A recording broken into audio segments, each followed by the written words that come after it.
أنت يا فارق حيل عن غيرك، يلي دائما أنا أنتبه لكل تفاصيلك.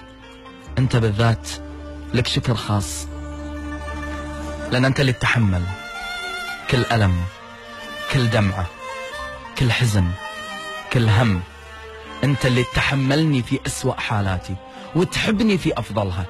أنت اللي توخرني عن الناس كلهم في حزة ضيقتي وتوقف وتفتخر فيني قدامهم كلهم في أفضلها.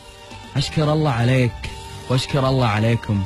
واليوم أبي أقول بأن في فرصة أني أنا أتكلم في هذه المساحة، وأقول أشكر كل إنسان زين بحياتك. الحين في هذه اللحظة اللي أنت قاعد تسمعني فيها، امسك تليفونك قل له دون سابق انذار شكرا وأحبك، لأنه يستحق التقدير، لأنه لازم يدري بأنه مختلف في حياتك، لأنه لازم يدري بأن أنت إن لجأت له وإن رحت